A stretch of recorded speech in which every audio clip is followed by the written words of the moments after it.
Hello everyone, complex analysis में हम Koshi integral formula पढ़ेंगे। ये भी कोशी थ्योरम का एप्लीकेशन ही है।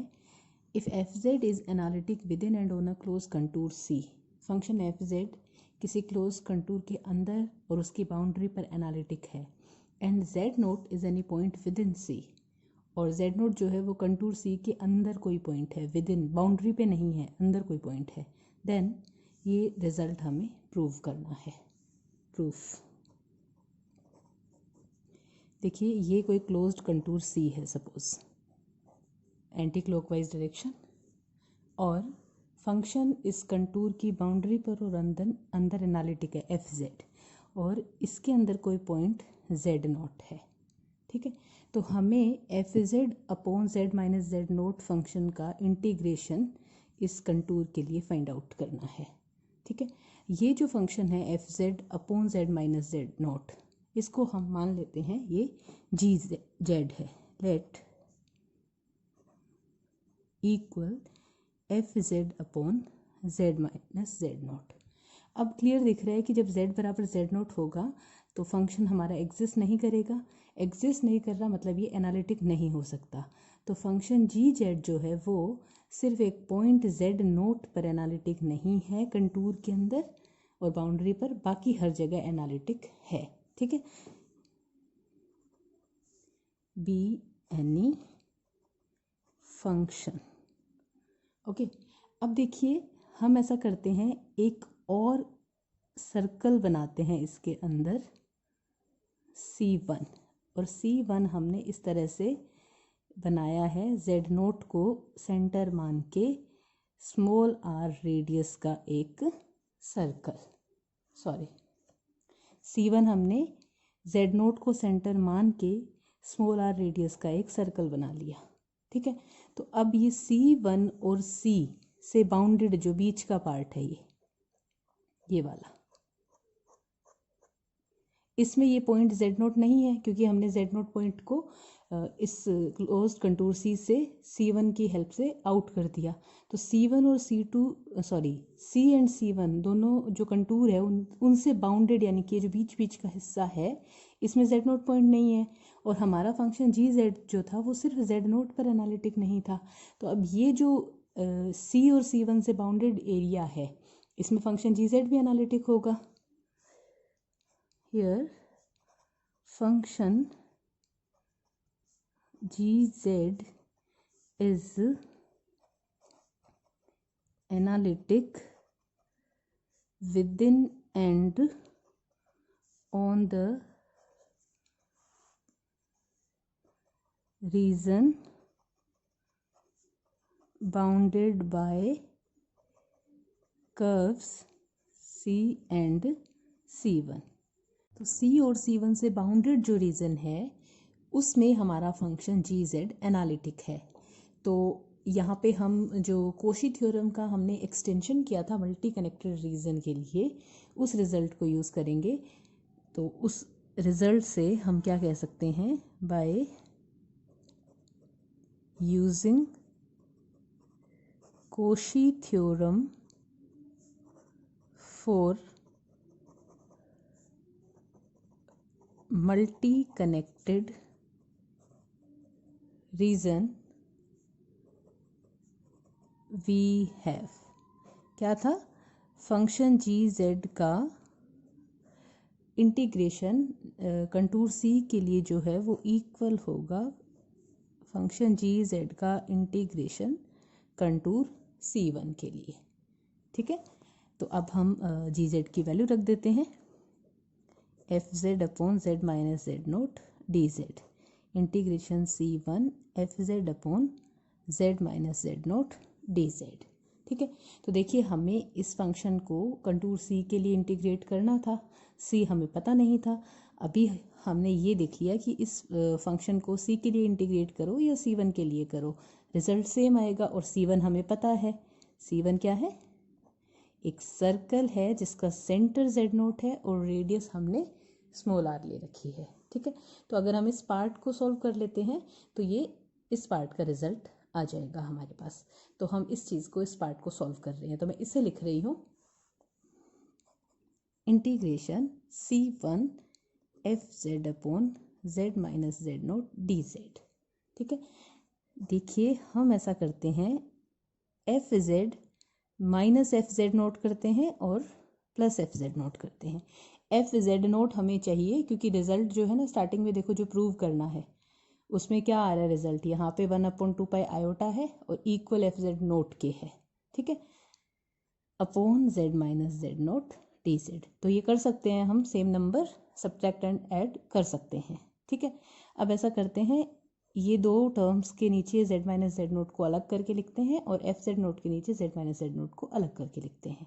तो ये बनेगा integration C1 FZ upon Z minus Z naught DZ, left hand side में चल रहा है, और राइट हैंड साइड में integration C1 FZ naught upon Z minus Z naught DZ plus integration C1 FZ minus FZ naught upon Z minus Z naught DZ। ठीक है, अब देखिए ये जो पार्ट है इसको हम सीधे सीधे वैल्यूज पुट करके सॉल्व कर लेंगे, क्योंकि देखो इंटीग्रेशन हो रहा है z के विद रिस्पेक्ट और z नोट एक फिक्स पॉइंट है तो ये कांस्टेंट है। ठीक है, तो FZ नोट जो है वो कांस्टेंट होगा, तो ये तो इंटीग्रेशन से बाहर आ जाएगा। तो DZ upon Z minus Z note इसे हम सॉल्व कर सकते हैं। तो हमारा जो C1 कर्व है वो क्या है, mode Z minus Z note equal R। तो हमें पता है यहाँ से Z minus Z note equal होता है R e की पावर आयोटा थीटा। तो DZ क्या बनेगा, R आयोटा e की power iota theta D theta. ठीक है, और C1 सर्कल है और सर्कल के लिए हमें पता है थीटा जो है वो 0 से 2π तक वेरी करता है। ओके, तो हम ये जो बीच वाला इंटीग्रेशन है इसकी जगह ये वैल्यू सब्सटीट्यूट करेंगे। तो FZ नोट जैसे मैंने कहा इंटीग्रेशन से बाहर आ जाएगा, इंटीग्रेशन 0 to 2π, DZ की जगह वैल्यू आएगी R आयोटा e की power iota theta D theta, upon में Z माइनस Z नोट की वैल्यू आएगी R e की पावर आयोटा थीटा। तो R से R कैंसिल, e की पावर आयोटा थीटा से e की पावर आयोटा थीटा कैंसिल, और ये वाली टर्म हम एज इट इज़ लिख देते हैं, FZ minus FZ naught upon Z minus Z naught DZ। Right, तो देखिए आयोटा तो कांस्टेंट है, आयोटा तो इंटीग्रेशन से बाहर आ जाएगा, तो 0 से 2π D थीटा, इंटीग्रेशन होगा थीटा और थीटा की जब हम लिमिट पुट करेंगे तो 2π आ जाएगा। तो ये बनेगा 2π iota FZ naught integration C1 FZ minus FZ naught upon Z minus Z naught DZ। ठीक है, और इस तरफ हमारा चल रहा था C1 FZ upon Z minus Z naught DZ। अब ऐसा करते हैं, इस टर्म को इधर लेके जाते हैं, integration C1 FZ upon Z minus Z naught DZ minus 2π iota FZ naught. तो इसके इक्वल आएगा integration C1 FZ minus FZ naught upon Z minus Z naught DZ। देखिए रिजल्ट जो है, जो हमें प्रूव करना है उसको देखिए, इस इंटीग्रेशन की वैल्यू हमें यही निकालनी है।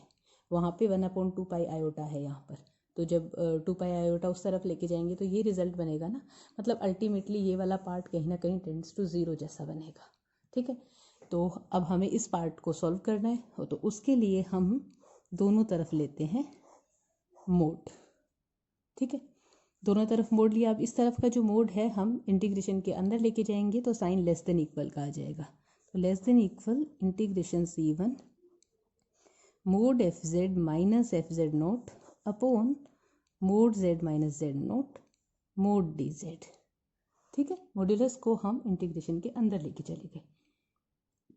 अब देखिए हमारा जो फंक्शन FZ है वो हमें एनालिटिक दे रखा था कंटूर में, with in and on the boundary of closed contour C, और C के अंदर C1 था, तो C1 के अंदर और बाउंड्री पे भी फंक्शन FZ एनालिटिक है। अब फंक्शन FZ एनालिटिक है मतलब डिफरेंशिएबल है, और डिफरेंशिएबल है मतलब कंटिन्यूस है।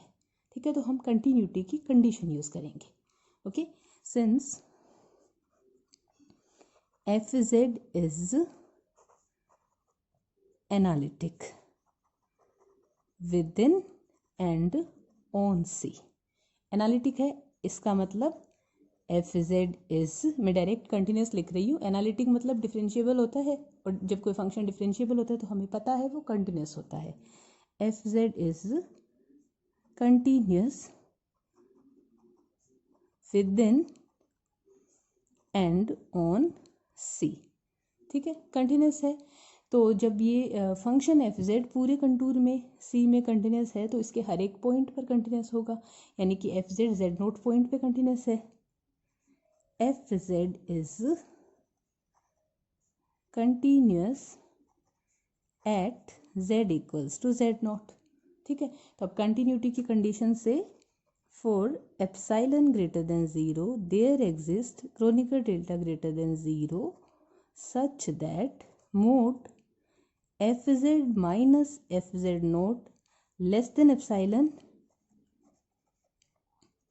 whenever mod z minus z naught less than chronicle delta। तो ये कंटिन्यूटी की कंडीशन है, मतलब जब भी mode z minus z note का की वैल्यू जो है वो क्रोनिकल डेल्टा से कम होगी, उस सिचुएशन में mode F Z minus F Z note की वैल्यू एप्सिलॉन से कम होगी, ठीक है। अब देखिए हमने जो C1 सर्कल बनाया था वो अपनी मर्जी से बनाया था, और हमने वो Z नोट पॉइंट को सर्कल जो हमारा कंटूर C था उससे बाहर करने के लिए बनाया था। तो वहाँ पे जो R है वो हम अपनी मर्जी से कितना भी छोटा ले सकते हैं।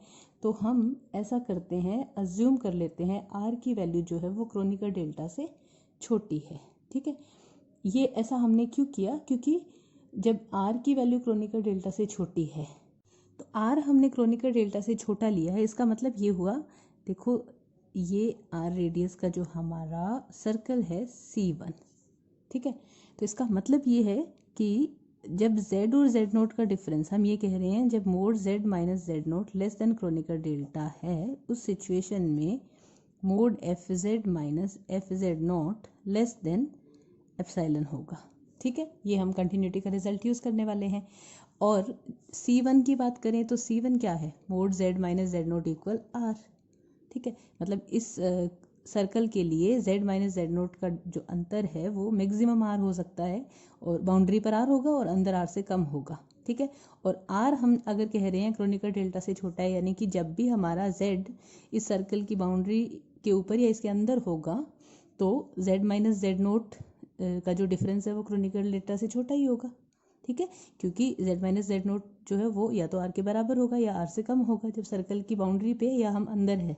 तो R जब बाउंड्री पे है तो R के बराबर, और जब अंदर है तो R से कम है, और R हमने क्रोनिकल डेल्टा से छोटा लिया है।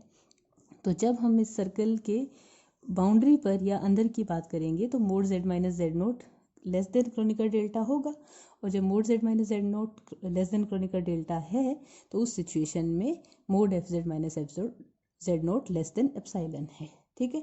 क्योंकि हम C1 के लिए इंटीग्रेशन कर रहे हैं तो हमें C1 से इसको रिलेट करना ज़रूरी है। ये जो रिज़ल्ट है इसे हम इंटीग्रेशन में यूज़ करते हैं। तो इंटीग्रेशन देखिए ये था mode integration C1 F Z upon Z minus Z naught D Z minus 2 pi iota F Z naught less than equal, दूसरी तरफ था integration C1 mode F Z minus F Z naught upon mode Z minus Z note mode D Z, ठीक है। तो जब हम C1 के लिए इंटीग्रेट कर रहे हैं, मतलब हम C1 कर्व की बाउंड्री की बात कर रहे हैं, तो C1 कर्व की बाउंड्री है mod Z minus Z naught equal R हमारा लेस देन क्रोनिकल डेल्टा है, ठीक है।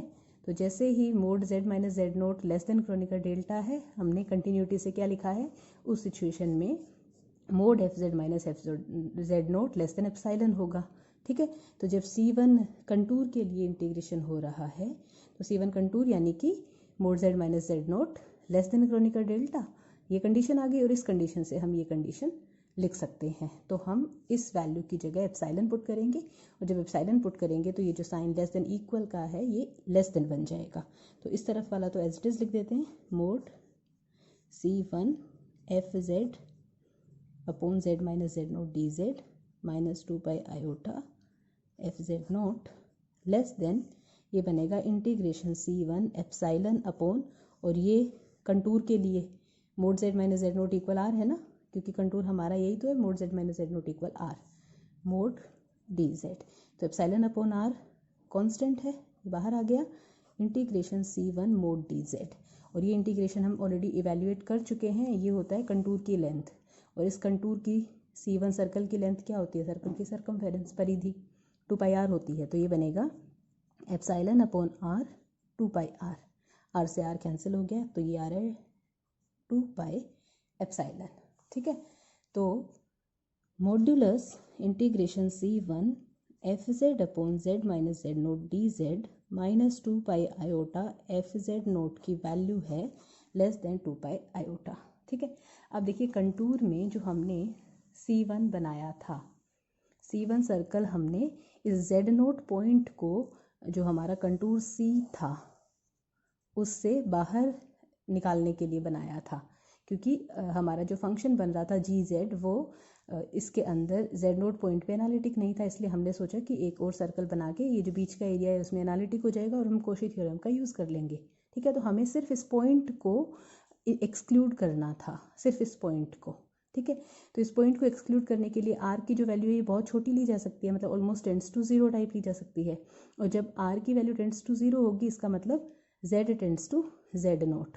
ठीक है, और z tends to Z naught मतलब क्रोनिकर डेल्टा टेंड्स टू 0। और कंटिन्यूटी की कंडीशन में जब क्रोनिकर डेल्टा टेंड्स टू 0 होता है तो एप्सिलॉन टेंड्स टू 0 होता है। ठीक है, यानी कि हम कह सकते हैं as z tends to Z naught epsilon tends to 0। ठीक है, और जैसे यहाँ एप्सिलॉन टेंड्स टू 0 करेंगे तो ये जो मॉड्यूलस के अंदर लिखा हुआ है ये इक्वल 0 हो जाएगा, क्योंकि मॉड्यूलस नेगेटिव तो होता नहीं है। तो यहाँ पे सिर्फ एक ही पॉसिबिलिटी है कि ये मॉड्यूलस के अंदर जो वैल्यू है वो 0 हो जाए। ठीक है, और या फिर ये भी कह लो कि ये रिजल्ट टेंड्स टू 0 है, तो ये अप्रोक्सीमेटली इक्वल्स टू 0 हो गया। तो it is C1 F Z upon Z minus Z naught D Z minus 2 pi iota F Z naught equal 0, यानी कि integration C1 F Z upon Z minus Z naught D Z equal 2 pi iota F Z naught. और हमने, sorry ये visible नहीं था, इसमें हमने सिर्फ 2 pi iota F Z naught को इस तरफ शिफ्ट किया है। ओके, और हमने स्टार्टिंग में देखा था कि ये जो पार्ट है इसका इंटीग्रेशन C1 के लिए जो है वो बराबर है किसके, कंटूर C के लिए इंटीग्रेशन के। तो C F Z upon Z minus Z naught D Z equal आ गया 2 pi iota F Z naught, और यही रिजल्ट हमें प्रूव करना था। ठीक है, तो ये कोशी इंटीग्रल थ्योरम है, ये इंटीग्रेशंस को सॉल्व करने के लिए, कॉम्प्लेक्स इंटीग्रेशंस को सॉल्व करने के लिए बहुत हेल्पफुल होगी। तो अगर हमारा फंक्शन इस टाइप का होता है F Z upon Z minus Z naught, ठीक है, जेड नोट पॉइंट इस क्लोज कंटूर के अंदर हो, बाउंड्री पे नहीं हो, तो इस इंटीग्रेशन की वैल्यू सॉल्व करने की ज़रूरत नहीं है, सीधे सीधे 2 pi iota F Z note होगी। मतलब फंक्शन के अंदर z की जगह जेड नोट पुट कर दो। ठीक है, फंक्शन एफ जेड इस कंटूर के लिए एनालिटिक है और जेड नोट पॉइंट कंटूर के अंदर है। उस सिचुएशन में इस इंटीग्रेशन की वैल्यू आएगी 2 pi iota F Z note. For example मान लीजिए हमें एक इंटीग्रेशन सॉल्व करना है, ये है Z square upon Z minus 2 D Z. ठीक है, और ये कर्व है, ये कर्व यानी कि z इक्वल्स टू 2, ये सपोज 1 है और ये सपोज 2 है। z इक्वल्स टू 2 को सेंटर मान के 1 रेडियस का सर्कल। ठीक है, तो हमें इस क्लोज्ड कंटूर के लिए इस इंटीग्रेशन को इवेल्युएट करना है। अब ये जो z इक्वल्स टू 2 पॉइंट है हमें दिख रहा है इस कंटूर के अंदर है। ठीक है, तो ये z माइनस जेड नोट वाली सिचुएशन बन गई, कंटूर के अंदर है ये, और ये हो गया हमारा f ऑफ z। ठीक है, तो f ऑफ z यहाँ पे here f of z equal है जेड स्क्वायर, और हमें पता है ये फंक्शन ऑलवेज एनालिटिक है फाइनाइट कॉम्प्लेक्स प्लेन में। तो ये फंक्शन f ऑफ z इस सर्कल के अंदर एनालिटिक है, अंदर भी और बाउंड्री पे भी। ठीक है, और z इक्वल्स टू 2 पॉइंट इस क्लोज्ड कंटूर के अंदर है। ठीक है, तो इस इंटीग्रेशन की वैल्यू कोशी इंटीग्रल फॉर्मूला से क्या होगी, इंटीग्रेशन देखो f of z upon Z minus two D Z बन रहा है ये। F of Z analytic function है, कंटूर के अंदर और बाउंड्री पे z इक्वल्स टू 2 जो पॉइंट है वो कंटूर के अंदर है, तो इस इंटीग्रेशन की वैल्यू क्या होगी 2 पाई आयोटा एफ ऑफ 2। ठीक है, हमने क्वेश्चन इंटीग्रल फॉर्मूला सॉल्व किया ना अभी, तो वहाँ पे F of Z upon Z minus Z note होता है। ठीक है, तो जेड नोट पॉइंट कंटूर के अंदर होना चाहिए और फंक्शन कंटूर के बाउंड्री पे और अंदर एनालिटिक होना चाहिए। तो रिजल्ट क्या बनता है 2 pi iota F of Z note. तो यहाँ जेड नोट पॉइंट 2 है। ठीक है, तो ये 2 पाई आयोटा एफ ऑफ 2, यहाँ पे 2 पुट कर दो, कितना आएगा 2 का स्क्वायर यानी कि 4। तो इसका आंसर आ गया 8 पाई आयोटा। तो देखो कितना इजीली इंटीग्रेशन सॉल्व हो गया। अदरवाइज हम ऐसे करते, मोड z माइनस 2 इक्वल 1 है तो z माइनस 2 इक्वल होता e की power iota theta, z equal होता e की power iota theta plus 2, D Z equal होता आयोटा e की पावर आयोटा थीटा, और थीटा की लिमिट होती 0 से 2 पाई। तो ये सब सब्सटीट्यूशन करके इसको सॉल्व करते और कोशी इंटीग्रल फॉर्मूला से ये सिर्फ एक लाइन में सॉल्व हो गया। तो ये कोशी इंटीग्रल फॉर्मूला का एप्लीकेशन। अगला जो रिजल्ट है वो है extension of Cauchy integral formula for multi connected region. Cauchy integral formula का एक्सटेंशन कर रहे हैं मल्टी कनेक्टेड रीजन के लिए। देखिए function F Z is analytic in the region bounded by 2 closed curve C1 and C2। 2 closed curve C1 और C2 है, उनसे बाउंडेड जो रीजन है उसमें फंक्शन एफ जेड एनालिटिक है। And z naught is any point in the region, और z naught उस region के अंदर कोई पॉइंट है। तो हमें ये रिजल्ट प्रूव करना है where C1 is the outer curve. ठीक है, मतलब हमें ऐसे दे रखा है, ये कोई क्लोज्ड कर्व C1 है, इसके अंदर कोई क्लोज्ड कर्व C2 है। ठीक है, फंक्शन एफ जेड इन दोनों के बीच का ये जो रीजन है इसमें एनालिटिक है। ठीक है, और इस बीच के रीजन में कोई पॉइंट जेड नोट है। ओके, तो हमें एफ जेड नोट की वैल्यू ये प्रूव करनी है। तो इसका प्रूफ जो है वो स्टार्ट करते हैं। देखो function F Z upon Z minus Z naught को इंटीग्रेट करना है हमें। तो ये जो फंक्शन है F Z upon Z minus Z naught, ये clear cut Z equals to Z naught पे एनालिटिक नहीं है। तो वही कोशी इंटीग्रल फॉर्मूला की तरह हमें जेड नोट पॉइंट को एक्सक्लूड करते हुए क्लोज्ड रीजन ड्रॉ करना है। तो हम ऐसा करते हैं, जेड नोट को सेंटर मान के और आर रेडियस का एक सर्कल ड्रॉ करते हैं। ये मान लो C3 है। ठीक है, C3 z minus Z naught upon equal are.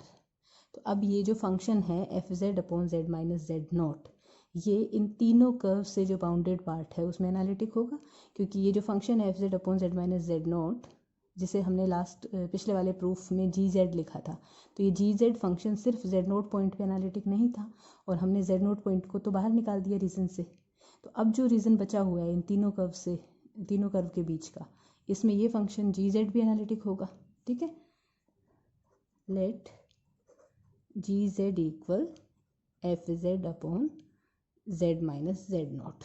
ठीक है, is an analytic function in the region bounded